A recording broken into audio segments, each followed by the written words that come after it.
Hello friends, welcome to easy notes for your online study channel. आप सबके अपने YouTube channel पे आप सभी का बहुत-बहुत स्वागत है। जैसा कि आप जानते हैं कि यूजीसी नेट जून 2026 का जो एप्लीकेशन फॉर्म है वो आ चुका है, लेकिन अभी एक और ऑफिशियल नोटिफिकेशन इनके द्वारा जारी की गई है। वो है लिस्ट ऑफ सब्जेक्ट्स की। हालांकि यहाँ पर अगर आप बुलेटिन में देखेंगे तो बुलेटिन में ऑलरेडी ये सब्जेक्ट की लिस्ट इन्होंने पहले भी दी थी, लेकिन अब यहाँ पर इन्होंने 2 सब्जेक्ट और बढ़ा दिए हैं। साथ ही अगर आप जो है कॉमर्स स्ट्रीम से हैं या आप जो है साइंस स्ट्रीम से हैं, किस सब्जेक्ट से आप यहाँ पर यूजीसी नेट एप्लीकेशन फॉर्म को फिल कर सकते हैं, चलिए जल्दी से हम आपको पहले दिखा देते हैं। तो यहाँ पर ये जो लिस्ट है ये जारी की गई है बुलेटिन में। सबसे पहले इंपॉर्टेंट चीज़ है, देख लीजिए जो इन्होंने बुलेटिन में जो सब्जेक्ट जारी किए गए थे उसमें economics, political science, philosophy, psychology, history, ये सारे सब्जेक्ट जितने भी थे ये सारे के सारे तो है ही है, लेकिन टोटल इन्होंने जो पहले लिस्ट जारी करी थी वो थी आपकी टोटल। यहाँ पर मैं आपको दिखा देती हूँ 87। ठीक है, यहाँ पर एप्लीकेशन फॉर्म में जो इन्होंने जारी की, अभी यहाँ पर आप देख सकते हैं यहाँ पर कितनी जारी की गई थी, यहाँ पर सब्जेक्ट बढ़ा दिए गए थे। तो यहाँ पर आप देखिएगा, यहाँ पर ये देखिए 85 सब्जेक्ट थे जब इन्होंने एप्लीकेशन फॉर्म को जारी किया था। अभी 2 सब्जेक्ट इन्होंने बढ़ा दिए हैं, फॉरेस्ट्री और स्टेटिक्स। तो अगर आप यहाँ पर कॉमर्स से हैं तो आप स्टैटिक्स भी ले सकते हैं।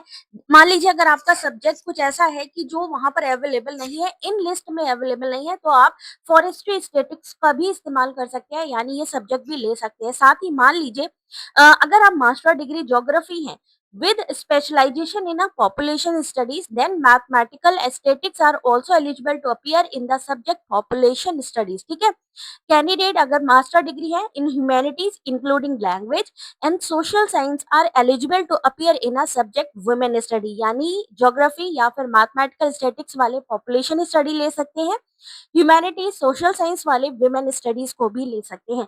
साथ ही साथ एक चीज और जानने वाली है कि मान लीजिए अगर हम अदर स्ट्रीम से हैं देन हम क्या कर सकते हैं। तो फ्रेंड्स उसके लिए भी यहाँ पर आप देख सकते हैं, अगर आप साइंस स्ट्रीम से हैं तो यहाँ पर आप लोगों के लिए जो सब्जेक्ट है जैसे chemical science, earth atmospheric life science, mathematical science, physical science है, तो ये आपको सीएसआईआर नेट में मिलेंगे। तो आप जो साइंस स्ट्रीम वाले हैं वो सीएसआईआर नेट भी दे सकते हैं। लेकिन मान लीजिए अगर आपको यूजीसी नेट में आपने जो एग्जाम देना है देन आप computer science application, electronic science, environmental science या फॉरेंसिक साइंस ले सकते हैं। कॉमर्स स्ट्रीम वाले commerce, management, economics, social work, labour welfare जैसे सब्जेक्ट भी ले सकते हैं। याद रखिएगा, आपको एक एप्लीकेशन फॉर्म में एक ही सब्जेक्ट को चूज करना है जिससे कि आपको एग्जाम देना है।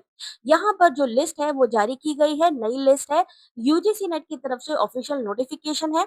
साथ ही एक चीज और ध्यान रखिएगा, यहाँ पर जो है इनके सब्जेक्ट कोड भी दिए गए हैं, उसको ही देखते हुए अपने सब्जेक्ट को चूज करिएगा। अदरवाइज क्या होता है कि सब्जेक्ट जो होते हैं सिमिलर होते हैं, मान लीजिए संस्कृत है, संस्कृत ट्रेडिशनल है, दोनों के सब्जेक्ट कोड ठीक है अलग अलग होते हैं। तो हमें इस चीज का ध्यान रखना है कि ये जो सब्जेक्ट कोड है इसको हमें यहाँ पर देखिए, ये तो नंबर हो गए कितने सब्जेक्ट हैं और यहाँ कोड दिए गए हैं। जैसे मान लीजिए हमारा सब्जेक्ट कोड है, मान लीजिए हम मान लेते हैं सबसे पहले हमारा आता है इकोनॉमिक्स, ठीक है, या एडल्ट एजुकेशन, तो एडल्ट एजुकेशन का कोड है 46। अगर संस्कृत लेके चलेंगे या मिलते जुलते सब्जेक्ट, तो जब हम एप्लीकेशन फॉर्म फिल करें इस चीज का ध्यान रखें कि सब्जेक्ट कोड हमारा सही होना चाहिए। बाकी एग्जाम से रिलेटेड जितनी भी जो अपडेट होंगी हमारे चैनल के थ्रू आपको प्रोवाइड की जाएंगी। तब तक के लिए देखते रहिए easy notes for you online study channel.